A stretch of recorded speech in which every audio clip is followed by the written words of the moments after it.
Hi, this is Rachel Hoermann, and I'm with Ron Mohring today, and we're going to be discussing his new book.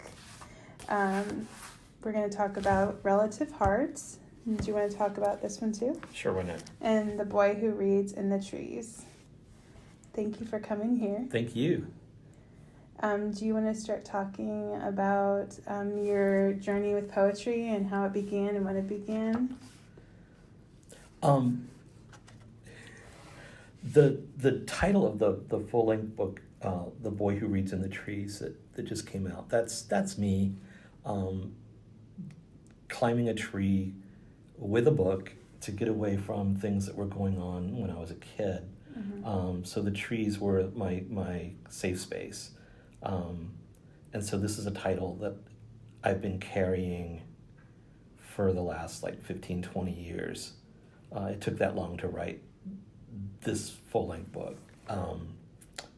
So yeah, poetry was just one of those places I went. There was an anthology, a children's anthology. It was bound in blue.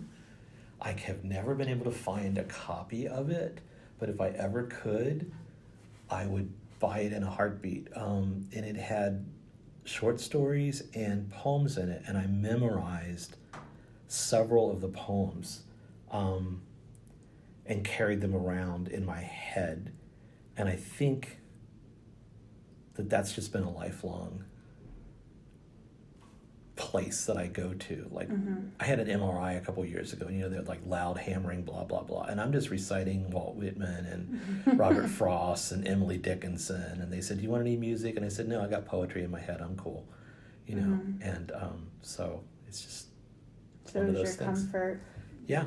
And I hear it all the time. When I used to teach, I taught creative writing in college back in Pennsylvania for about 10 years. And it's so fun because I would use, for my creative writing classes, we would do sort of a collaborative oral final exam. I would just throw some poems at them and say, "Talk to me about these. Do they go together? Do they not go together? How do they go together? How do they not go together?"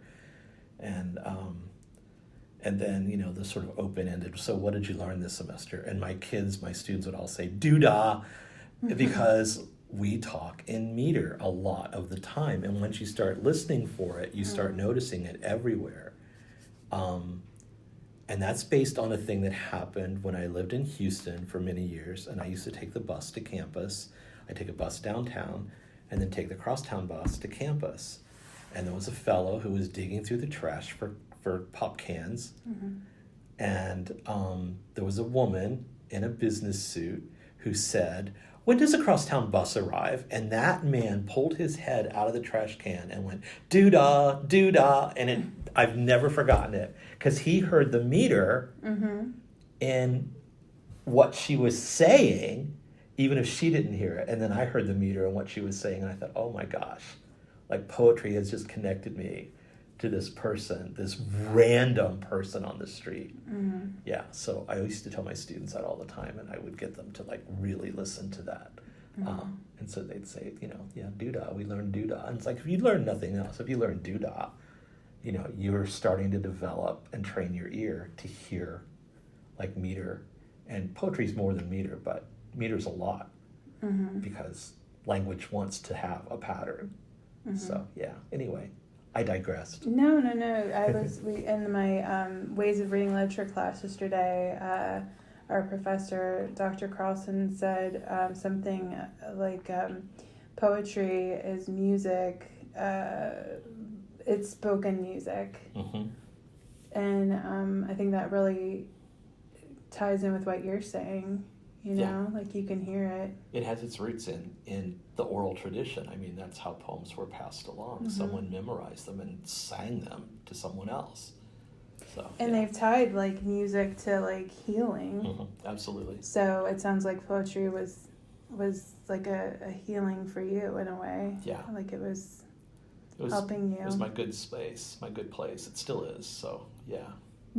How old were you when you, or do you remember when you started writing? When was that another place to go to? I was in my teens, my early teens.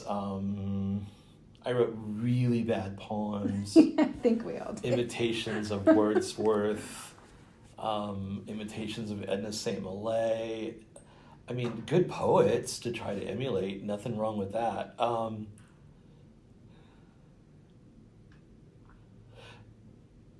going to give you the first poem I remember ever writing down in my notebook. It was called False Spring. Oh, lovely buds, by what sad fate did you swell too soon and find too late that it was only a false spring? And the sort of little gasp between and find too late. There was a little dash mark.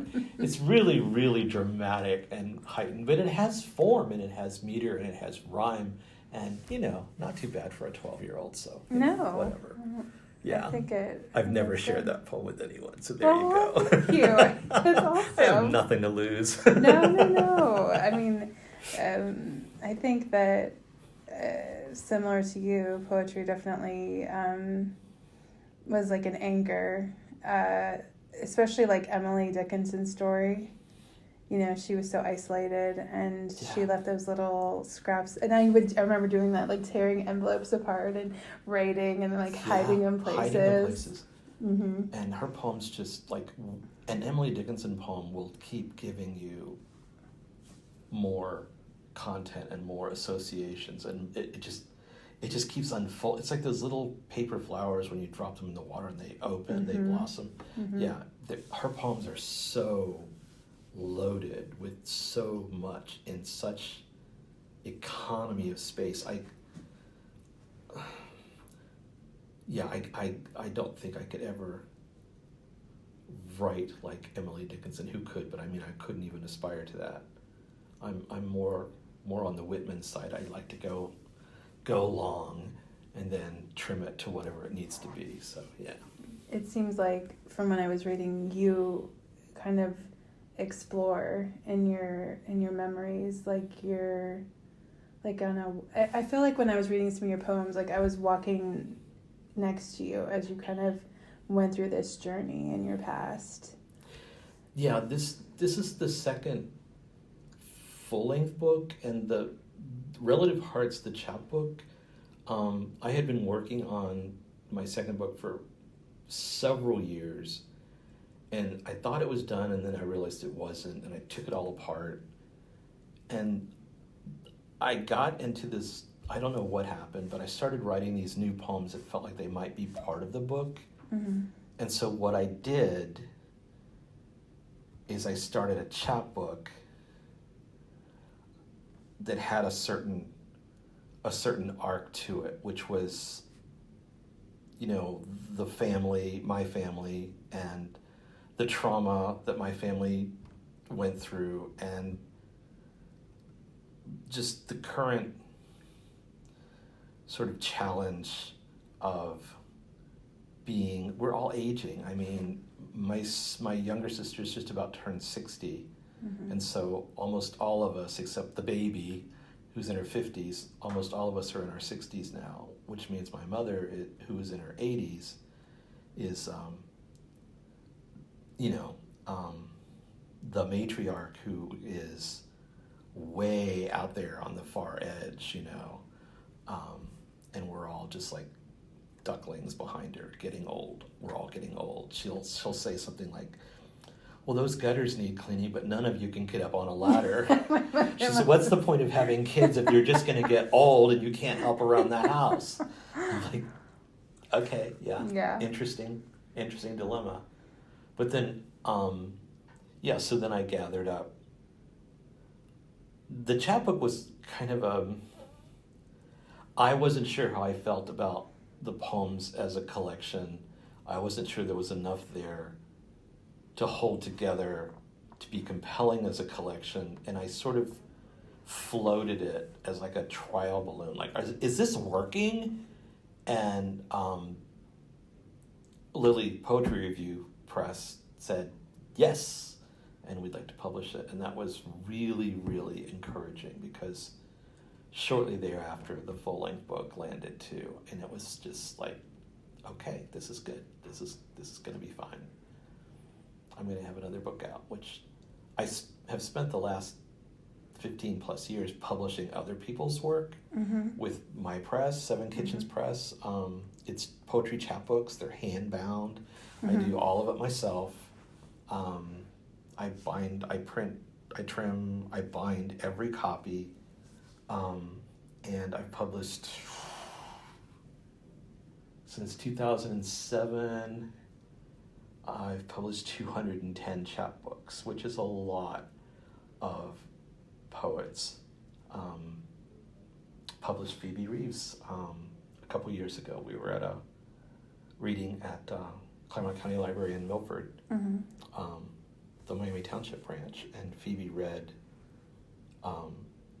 they do an annual poetry reading of 3 or 4 poets, and she read some poems from a series she was calling The Gardener and the Garden, and I worked up the nerve to talk to her afterward and asked, are there more of these, and could they be a chapbook someday, and if they might be a chapbook someday, could you get in touch with me, because I publish chapbooks, and I'd like to publish it. And later that year, she had gone to a writing conference and had finished up the manuscript and sent it to me, and now it's a chapbook, which is lovely. So it's awesome. Yeah.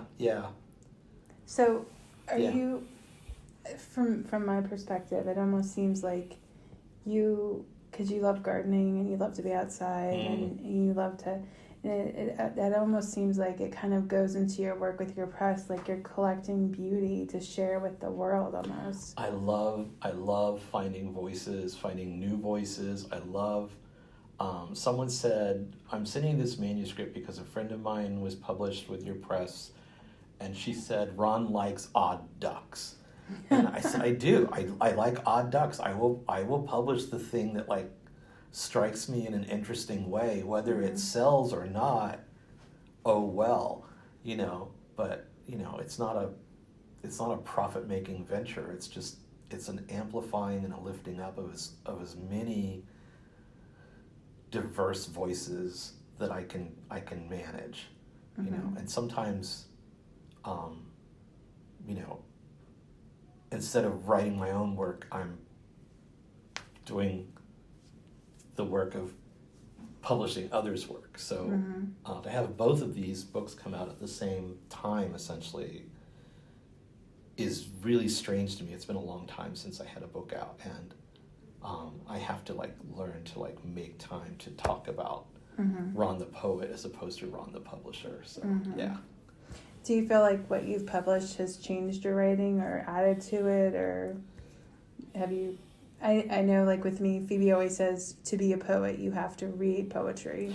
I think input equals output so much of the time. Like if you're stuck or whatever, just read something, and it's gonna start. I used to tell my students, in that thick soup of our brains, if you think of language as like little molecules or little atoms wanting to be molecules and little molecules wanting to be the strings of molecules. It's like language wants to happen. And that's why people say, oh, there's nothing new. Well, of course, there's nothing new.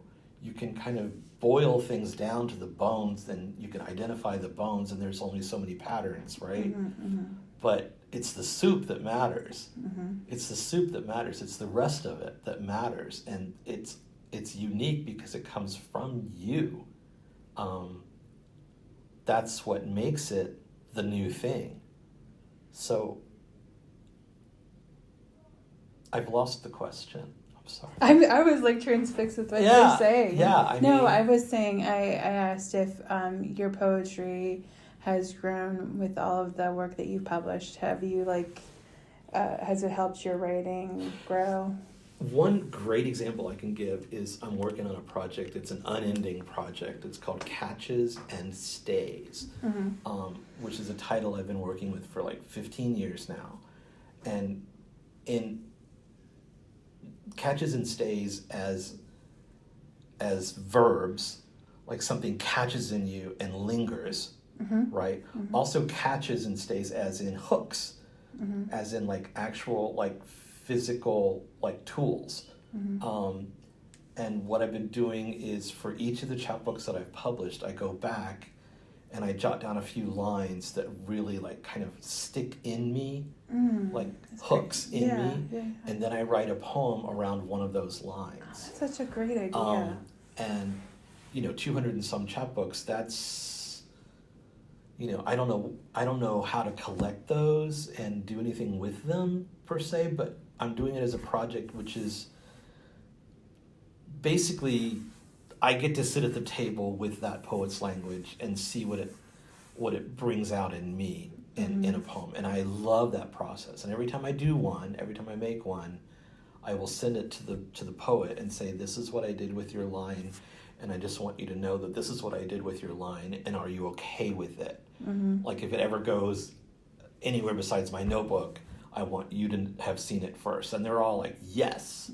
So no one's ever said, try harder. No, I Yeah, but that's a fun example of a very concrete way that like other writing like inspires me to do my own writing. Yeah.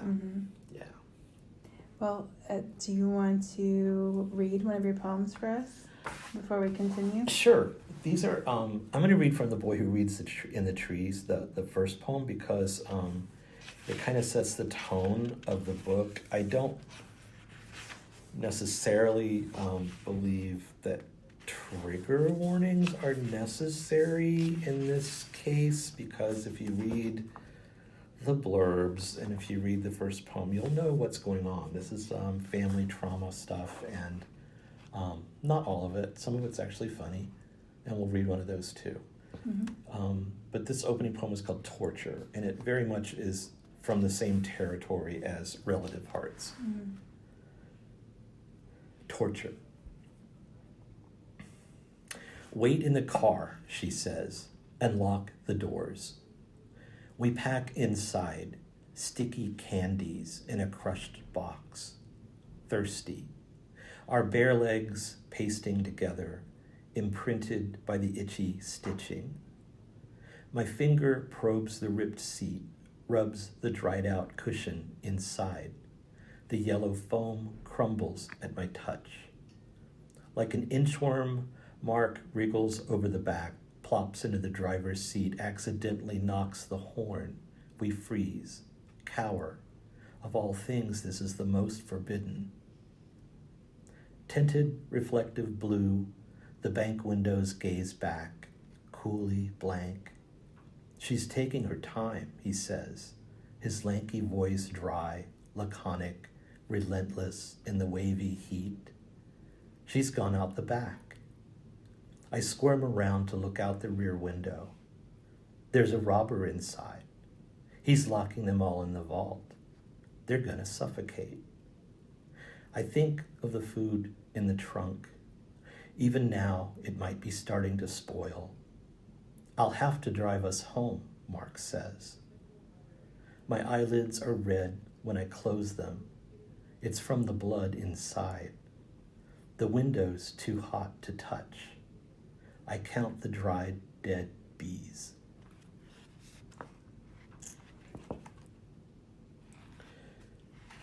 I don't even know what to say. It's so powerful. I was right there with you. It was beautiful. Just that hot car. I remember that car very well. And just I'm the middle child, I should say that. So the names have been changed to protect the living. And the name of the father was erased from that book, so he doesn't get a name. But being the middle child has affected me my whole life, because I'm all about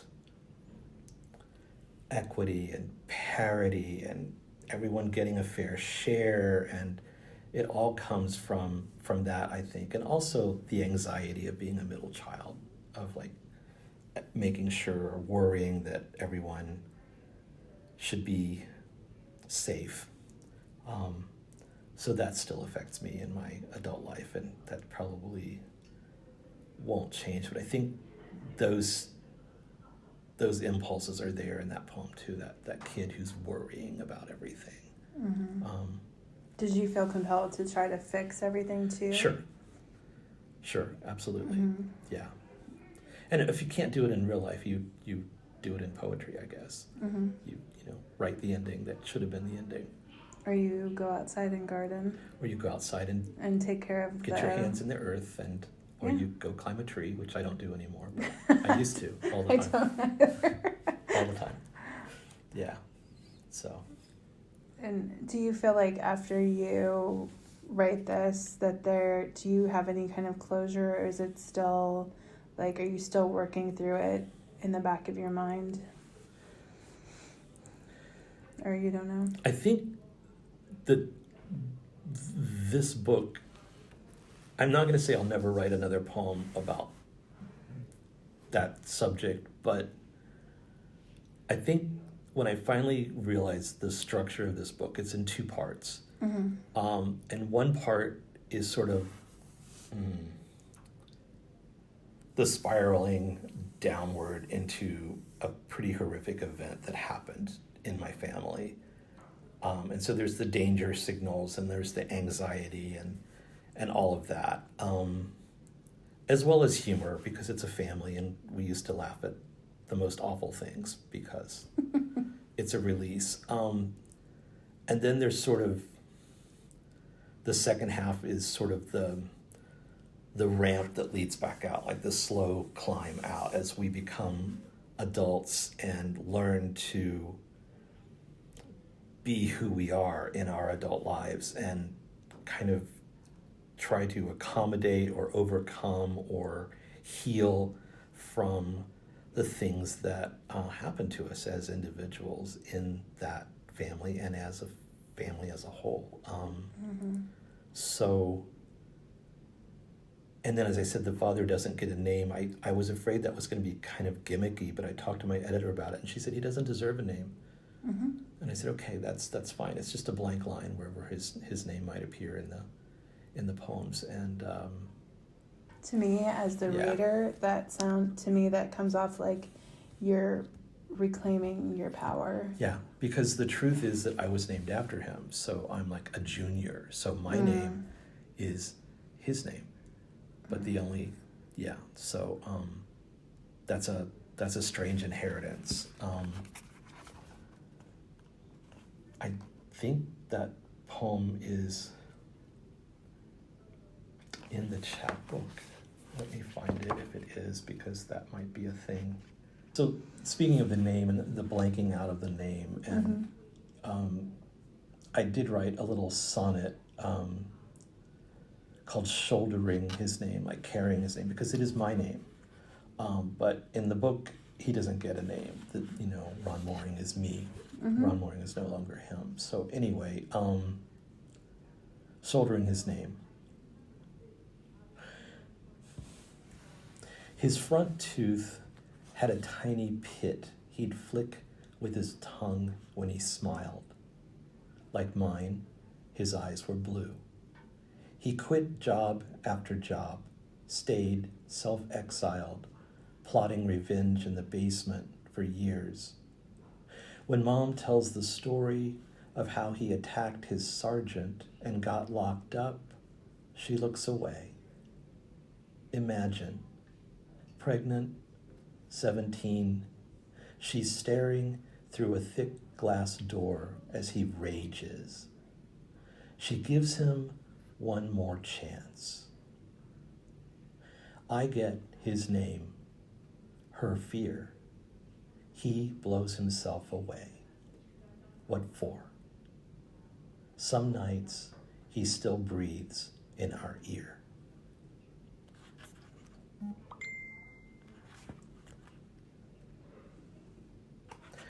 So just the weight that doesn't always completely go away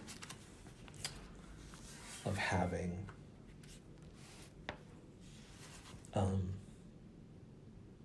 that experience, that really awful, incompetent, raging father who lashed out because the world was unfair to him.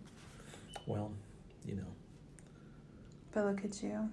put on your big boy pants because the world's not always fair. No, and don't you're take it right. out on women and children. No, and when you were reading that, I was thinking about how you said that you were given his name, and how I think you're anything but a reflection of him, and what Spent my whole life learning to be a better person than the model I was given. Trying not to get teary. Right? You teary.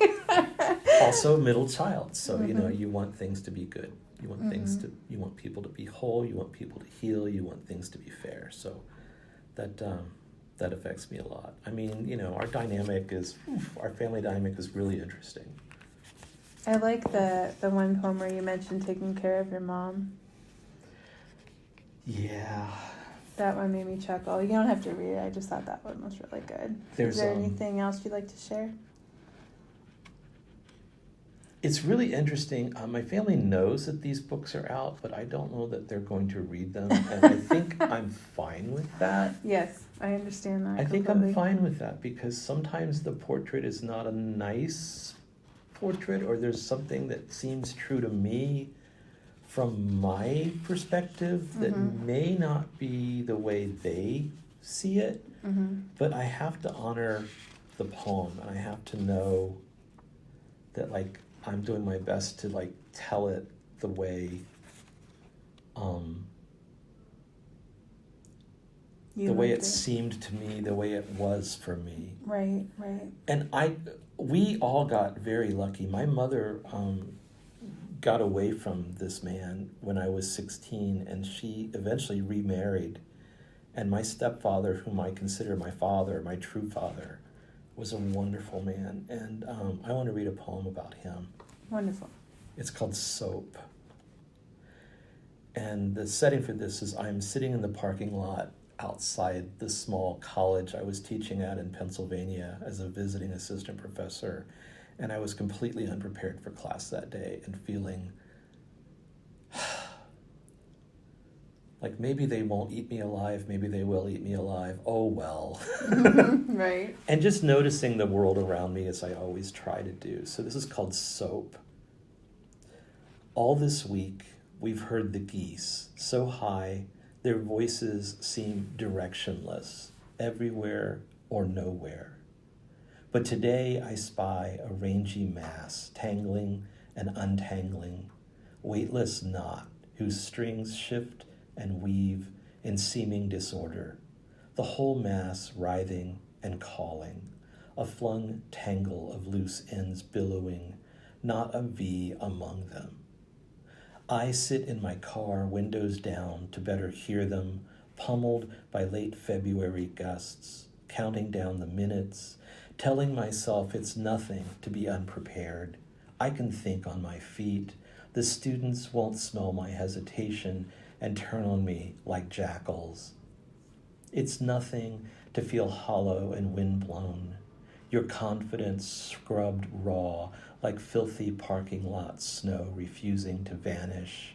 It doesn't matter that the tenured professor next door sneers and looks away when I greet him in the hall.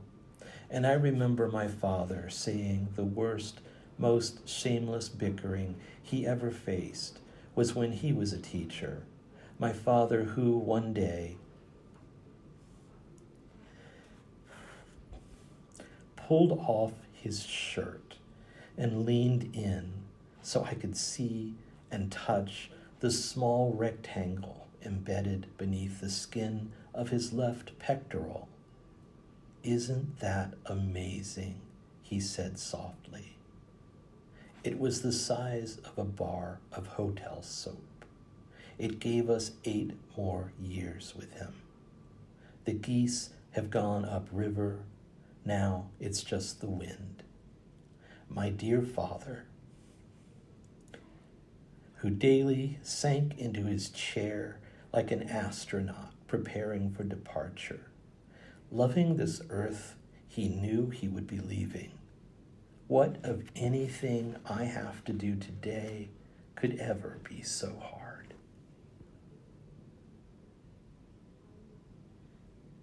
Sounds like a wonderful man. He's 10 years gone, and I miss him every day because he saved us. He literally saved us. He parked a getaway car in the parking lot of the Milford Shopping Center with a key duct taped under the wheel well, and we got out. So, yeah. See, in your stories of him, I see you. Yeah, like you're more of a reflection of him. Yeah, I got the father that I needed. I got the father that I wanted. You're taking care of people. You're helping people. We, when we all gathered at the cemetery to bury his ashes, everybody kind of, said what they wanted to say, and I read a Mary Oliver poem, and I remember saying, I used to see him. He was a school teacher and a counselor, and he had, we would cross paths, and every time I saw him, I'd think, why can't I have a father like that? And then I did. So, yeah. Yeah. Is there anything else you'd like to read before we go? A lot of the book is about the mother, my mother. And I have one poem in this chapbook that's called Shadow. And, I mean, my mother, who thinks she was not a good mother, who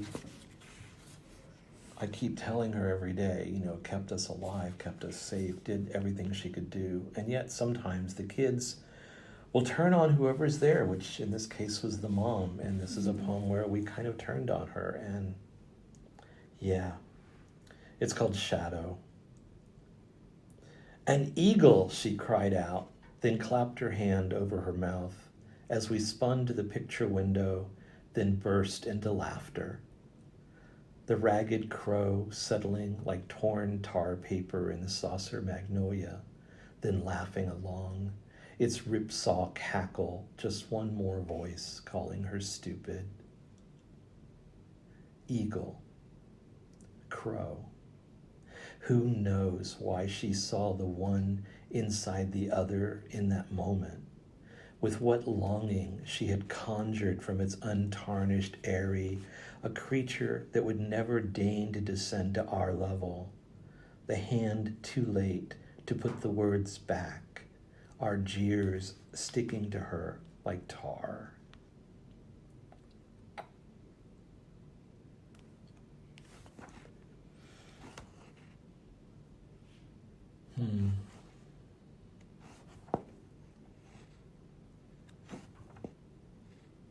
Is there any other ones you'd like to share?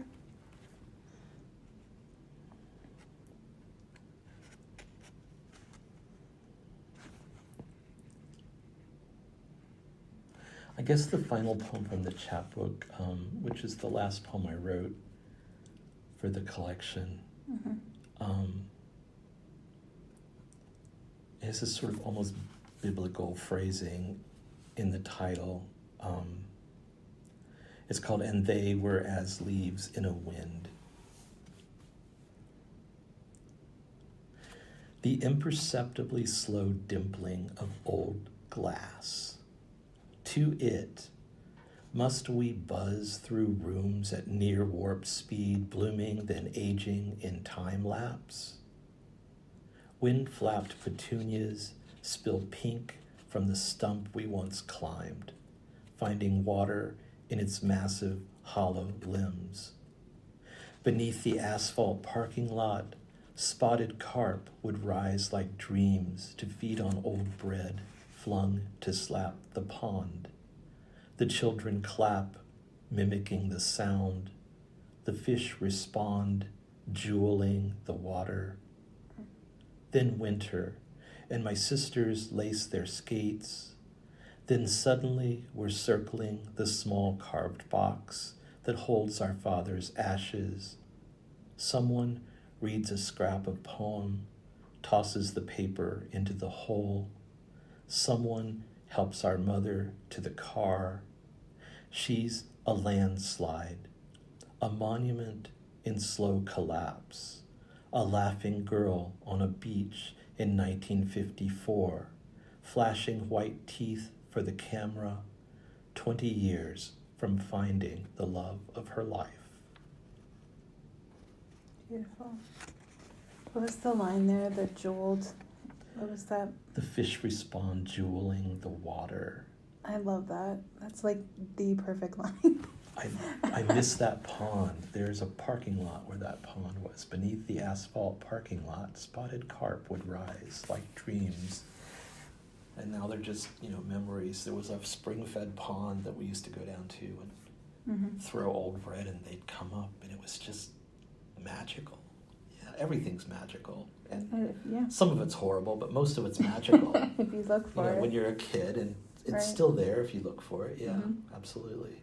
So if someone would like to get your books, they need to go to, if they would like to get Relative Hearts. Relative Hearts is published by Lily Poetry Review Press, and it is on the web, and you can find that. And The Boy Who Reads in the Trees is published by the WordWorks, who published my first book, Survivable World, 20 years ago. So nice. Yeah. And the WordWorks, if you go to the WordWorks website and look for new books, it's right there because it just came out.